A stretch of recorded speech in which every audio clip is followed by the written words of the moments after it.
हिंदुओं की प्राचीन और पवित्र 7 नगरियों में पूरी उड़ीसा राज्य के समुद्री तट पर बसा है। जगन्नाथ मंदिर विष्णु जी के 8वें अवतार श्री कृष्ण जी को समर्पित है। भारत के पूर्व बंगाल की खाड़ी के पूर्वी छोर पर बसी पवित्र नगरी पूरी उड़ीसा की राजधानी भुवनेश्वर से थोड़ी दूरी पर है। आज का उड़ीसा प्राचीन काल में उत्कल प्रदेश के नाम से जाना जाता था। यहाँ देश की समृद्ध बंदरगाहें थी, जहाँ जावा, सुमात्रा, इंडोनेशिया, थाईलैंड और अन्य कई देशों का इन्हीं बंदरगाह के रास्ते व्यापार होता था। पुराणों में इसे धरती का बैकुंठ कहा गया है। यह भगवान विष्णु जी के 4 धामों में से एक है।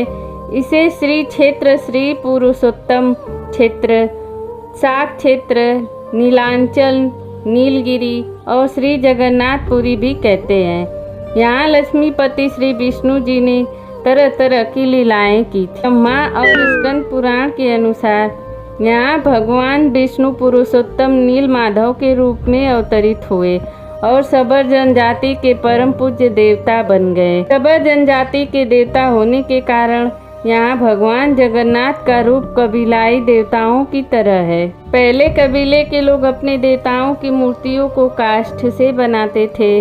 जगन्नाथ मंदिर में सबर जनजाति के पुजारियों के अलावा ब्राह्मण पुजारी भी हैं।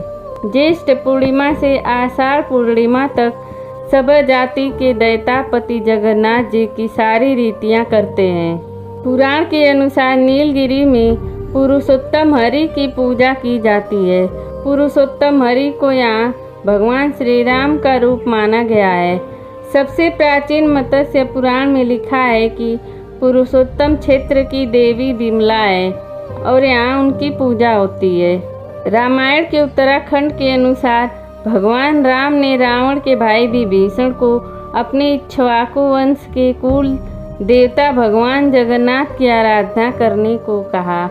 आज भी पुरी के श्री मंदिर में विभीषण वंदापना की परंपरा कायम है। स्कंद पुराण में पुरी धाम का भौगोलिक वर्णन मिलता है। स्कंद पुराण के अनुसार पुरी एक दक्षिणवर्ती शंख की तरह है और यह 5 कोस यानी 16 किलोमीटर क्षेत्र में फैला है। माना जाता है कि इसका लगभग 2 कोस क्षेत्र बंगाल की खाड़ी में डूब चुका है। इसका उदर है समुद्र की सुनहरी रेत, जिसे महोदधि का पवित्र जल धोता रहता है। सिर वाला क्षेत्र पश्चिम दिशा में है, जिसकी रक्षा महादेव करते हैं। शंख के दूसरे घेरे में शिव जी का दूसरा रूप ब्रह्मा कपाल मोचन विराजमान है। माना जाता है कि भगवान ब्रह्मा का एक सिर महादेव की हथेली से चिपक गया था और यहीं आकर गिरा था। तभी से यहाँ पर महादेव की ब्रह्मा रूप में पूजा करते हैं। शंख के तीसरे वृत्त में माँ विमला और नाभि स्थल में भगवान जगन्नाथ रथ सिंहासन पर विराजमान है। इस मंदिर का सबसे पहले प्रमाण महाभारत के वन पर्व में मिलता है। कहा जाता है कि सबसे पहले सबर आदिवासी विश्ववसु ने नील माधव के रूप में इनकी पूजा की थी। आज भी पुरी के मंदिरों में कई सेवक हैं जिन्हें दैतापति के नाम से जाना जाता है।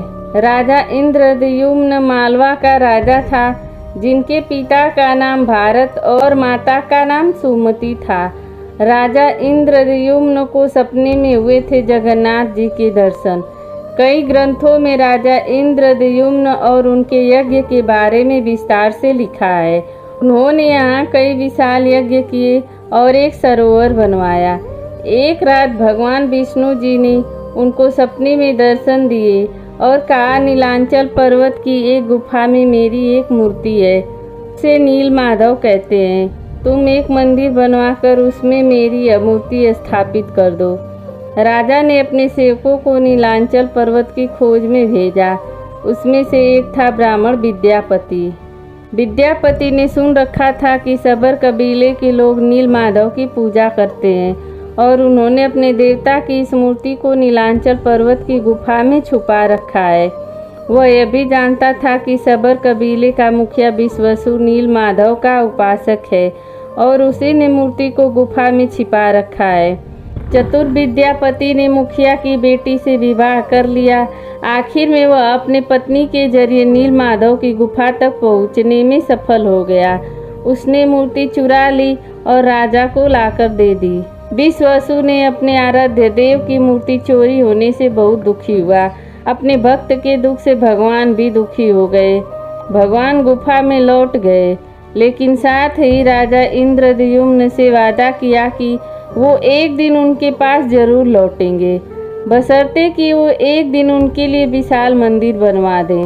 राजा ने मंदिर बनवा दिया और भगवान विष्णु से मंदिर में विराजमान होने के लिए कहा। भगवान ने कहा कि तुम मेरी मूर्ति बनाने के लिए समुद्र में तैर रहा पेड़ का बड़ा टुकड़ा उठाकर लाओ, जो द्वारिका से समुद्र में तैरकर पुरी आ रहा है। राजा के सेवकों ने उस पेड़ के टुकड़े को ढूंढ लिया, लेकिन सब लोग मिलकर भी उस पेड़ को नहीं उठा पाए। तब राजा को समझ आ गया कि नीलमाधव के अनन्य भक्त सबर कबीले के मुखिया विश्वावसु की सहायता लेनी पड़ेगी। उस वक्त सब हैरान रह गए जब विश्वावसु ने भारी भरकम लकड़ी को उठाकर मंदिर तक ले आए। अब बारी थी लकड़ी से भगवान की मूर्ति गढ़ने की। राजा के कारीगरों ने लाख कोशिश कर ली, लेकिन कोई भी लकड़ी में एक छैनी तक भी नहीं लगा सका। तब तीनों लोग के कुशल कारीगर भगवान विश्वकर्मा जी एक बूढ़े व्यक्ति के रूप में आए। उन्होंने राजा से कहा कि वे नीलमाधव जी की मूर्ति बना सकते हैं, लेकिन साथ ही उन्होंने अपनी शर्त भी रखी कि वे 21 दिन में ही मूर्ति बनाएंगे और अकेले में बनाएंगे। कोई उनको बनाते हुए नहीं देख सकता। उनकी शर्त मान ली गई। लोगों को आरी छैनी हथौड़ी की आवाज़ें आती रही। राजा इंद्रद्युम्न की रानी गुड़िंचा अपने को रोक नहीं पाई। वह दरवाजे के पास गई तो उसे कोई आवाज़ सुनाई नहीं दी। वह घबरा गई। उसे लगा बूढ़ा कारीगर मर गया है। उसने राजा को इसकी सूचना दी। अंदर से कोई आवाज़ सुनाई नहीं दे रही थी तो राजा को भी ऐसा ही लगा। सभी शर्तों और चेतावनियों को दरकिनार करते हुए राजा ने कमरे का दरवाज़ा खोलने का आदेश दिया। जैसे ही कमरा खोला गया तो बूढ़ा व्यक्ति गायब था और उसमें 3 अधूरी मूर्तियां मिली पड़ी। भगवान नीलमाधव और उनके भाई के छोटे छोटे हाथ बने थे, लेकिन उनकी टांगे नहीं, जबकि सुभद्रा के हाथ पांव बनाए ही नहीं गए थे। राजा ने इसे भगवान की इच्छा मानकर इन्हीं अधूरी मूर्तियों को स्थापित कर दिया। तब से लेकर आज तक तीनों भाई बहन इसी रूप में विद्यमान हैं। वर्तमान में जो मंदिर है वह 7वीं सदी में बनवाया गया था। हालांकि इस मंदिर का निर्माण ईसा पूर्व 2 में भी हुआ था। यहाँ स्थित मंदिर 3 बार टूट चुका है। 1174 ईस्वी में उड़ीसा शासक अनंग भीमदेव ने इसका जीर्णोद्धार करवाया था। मुख्य मंदिर के आसपास लगभग 30 छोटे बड़े मंदिर स्थापित हैं।